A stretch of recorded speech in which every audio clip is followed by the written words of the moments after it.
Here we go.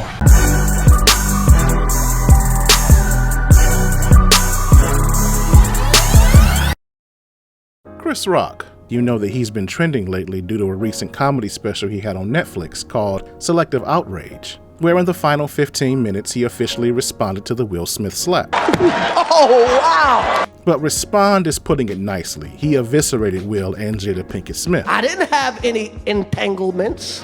None of us have ever been interviewed by the person that cheated on us on television.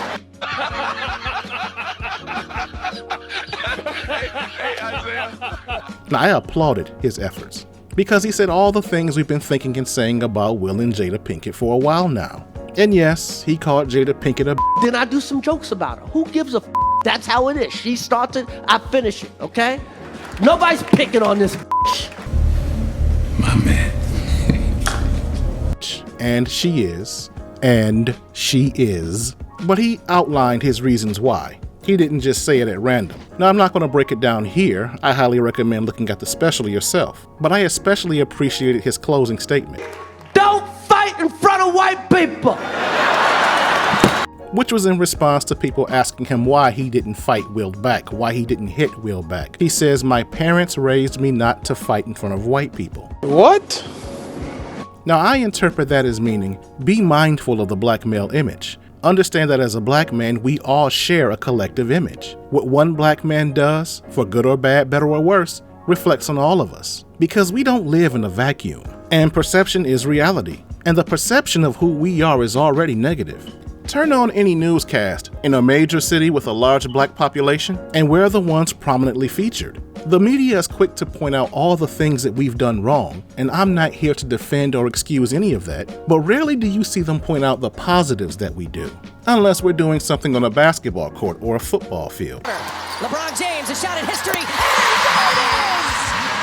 LeBron stands alone! And it's the same in entertainment media. The black male image in movies, TV shows, music, etc. isn't respected either. I'll never forget, just days after Kobe Bryant's passing, Gayle King bringing up old accusations against him. Said that his legacy is complicated because of sexual assault charge, which was dismissed. Shut up. So the deck is stacked against us, and we've got a lot to do if we're going to reclaim our image. And it starts with having black male media, but not just having YouTube channels like mine. It also has to take place in the world of entertainment. We have to control how we're portrayed in movies, magazine covers, and streaming platforms. So last week, as you know, I watched Creed 3. It was a solid movie, far from perfect, but I enjoyed and recommend it to anyone. I did 2 reviews on the movie. One is spoiler-free and the other one isn't. I'll post the link to both in the description. But there's one thing about the movie that I failed to mention in my spoiler-free review, and that is how well it portrayed black men. And I think that's something worth highlighting in light of the Chris Rock special, Selective Outrage. And what I mean by that is, the film doesn't push the stereotypical narrative about black men. None of the black men in this movie was shown as thugs, buffoons, abusers, simps, or members of the Skittles community. Taste the rainbow. We were shown in a positive light. And when I mean positive light, I mean from a black masculine perspective, which is completely different than the media's interpretation of the black male image. For example, the way Adonis was portrayed. We saw him leaving the ring at the top of his game. He wasn't punch drunk, broken, and riddled with debt.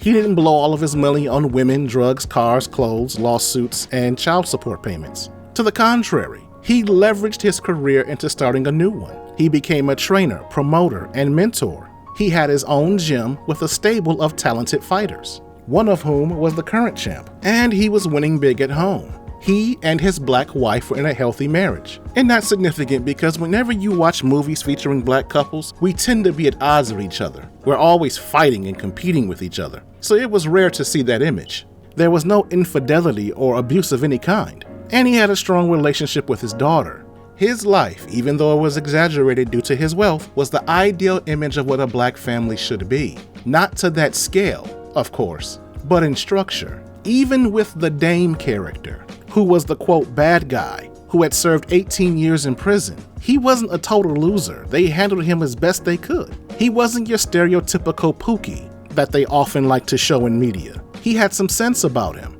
And they let us know that he was a wronged man, that the grievances he had against Adonis were not without merit. And at the end, we saw a confession of wrongdoing, and the two made peace. There was no prolonged rivalry between them or ongoing hatred, so the movie did an excellent job in portraying us. And I think a major reason why that is because it was written and directed by black men, which allowed us to control our image, our narrative, which is something we don't often see, at least not from a positive perspective. Now, we've got plenty of black movies that are gangster tales, but few with us being shown as heroes and masculine leaders in healthy heterosexual relationships. Typically, the only time we're masculine is when we're the villain, and the only time we're shown as heroes or good guys is when a woman is leading us. So what does all of that have to do with Chris Rock? Well, there's a moment in the movie that reminded me of the Will Smith slap. Before their fight, Adonis and Dame had a public confrontation at a beach party, and there were a few people there, I would say several dozen.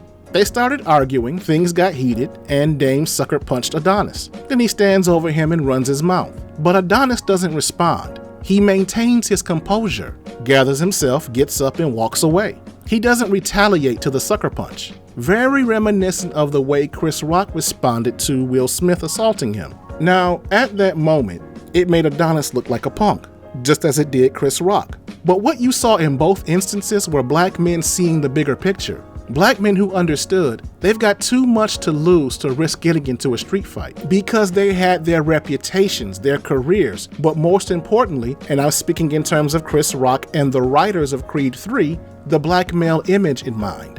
And in the end, they both handled it the right way. He didn't flinch. He took the shot right in the mouth. You're a bigger man than me. I ain't that big a man. I'm coming up out that purple Tom Ford, a Brioni or a Caesar Antolini. I don't know who that was, but I'm coming up out of there. Now, under normal circumstances, Chris Rock should have fought back, or at the very least, pressed charges, or better yet, broken Will Smith's jaw. Or he should have at least tried. There is a substantial size difference between the two of them, and I don't think Chris Rock would have been successful in that endeavor. But the circumstances they were in were anything but normal. But what the movie showed and what Chris Rock demonstrated is the correct way to respond to these things, as men in that position, and only as men in that position. Again, I don't advise this under normal circumstances. I don't advise this for the normal everyday man. In the movie, Creed settled things in the ring. In our world, the real world, Chris Rock spent a year working on his material and responded the best way he knew how in stand-up. They found a constructive alternative to getting into a street fight. Now, people say that was weak on Chris Rock's part, that he should have responded in the moment. He should have hit Will Smith back. And had he been in a private setting, backstage, at a small gathering, anywhere off camera, yeah, I agree he definitely should have, but not at that moment. Not before the world, at the first ever Oscars produced by a black company. That would have made all of us look bad, because the court of public opinion would have read it as, this is what happens when you invite those people to a function. Okay, yeah, you got a point. But instead, Will Smith alone looks like the idiot. Now, before I close, I want to re-emphasize this point. I'm not calling on black men, or any men for that matter, to be passive. If a man assaults you, even if he's bigger than you,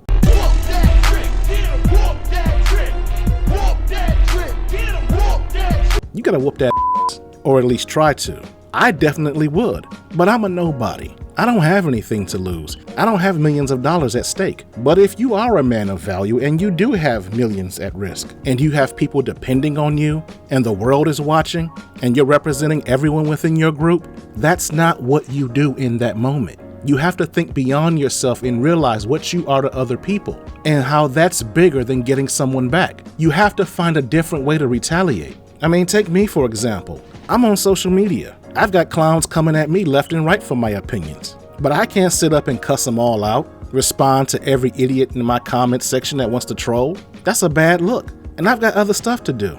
So what Chris Rock did was genius. He monetized the moment. While Will Smith is struggling to repair his career, Chris Rock is laughing all the way to the bank. Anyway, that's all I gotta say about it. What do you have to say? Leave a comment in the comment section and let's get the discussion started. Okay, so you've heard me say this a million times. So if you like this video, please give it a like and leave a comment in the comments section and share the link on your social media platforms. And if you are new to my channel, please subscribe and turn on that notification bell.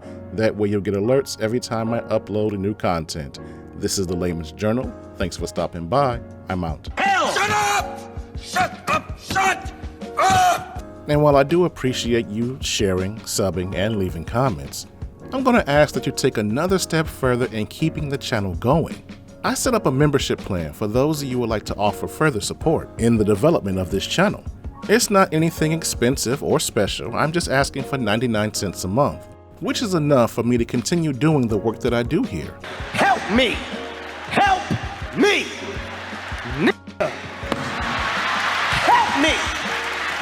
In the future, there will be additional tiers with added benefits, but for right now, I just need your support so that I can cover basic costs. So please, sign up so I can continue bringing you awesome content. This is the Layman's Journal. I'm out.